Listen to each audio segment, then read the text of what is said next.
మారుతున్న లైఫ్ స్టైల్లో అందరూ పర్ఫార్మెన్స్లు చూపించాల్సి వస్తుంది. అసలు బతకడం కష్టమైపోయింది అట్లా మామూలుగా పర్ఫార్మెన్స్ చేయకుంటే. అందుకోసమే ఫుల్ పర్ఫార్మెన్స్. ఇప్పుడు 2 పర్ఫార్మెన్స్లల్లో మీకు ఫస్ట్ పర్ఫార్మెన్స్ చూపిస్తుంది సార్.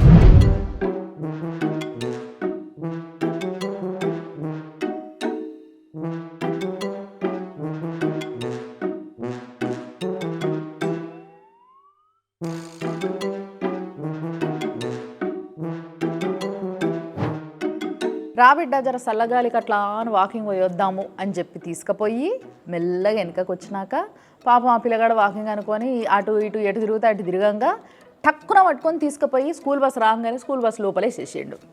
అట్లా ఇంతకన్నా నమ్మక ద్రోహం ఇంకోటి ఉంటుందా పిల్లలకు? సరే ఏదేమైనా స్కూల్ తోలియాలంటే మీకు ఇట్లా కష్టమవుతుంది అనుకో, ఇదేమైనా పనికి వస్తుందేమో ఈ టెక్నిక్ అని చూపించినాం అనమాట. ఇప్పుడు ఈ పర్ఫార్మెన్స్ చూసిరు కదా, ఇంకో పర్ఫార్మెన్స్ ఉంది, అది చూడండి. అబ్బో,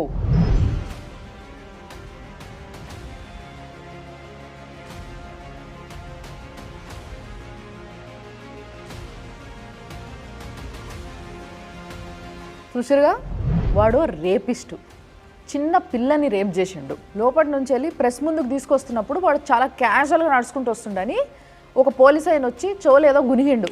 కథం అయిపోయిగా ఇక వెంటనే కుంటూరు స్టార్ట్ చేసిండు. అంటే ఈయన అరే మేము నిన్నేదో చేసినట్టు అట్లీస్ట్ ఒక పర్ఫార్మెన్స్ అని ఈరా, మరి అట్లా క్యాజువల్గా వస్తున్నావు నువ్వు అని చెప్పేసి ఏం చెప్పిండో ఏమో. మరి గిట్లాంటి కథలు అవసరం లేదు. కరెక్ట్గా సాక్ష్యాలు పెట్టి శిక్ష చేపిస్తే సరిపోతుంది. ఇన్నేసాలు అవసరం లేదు.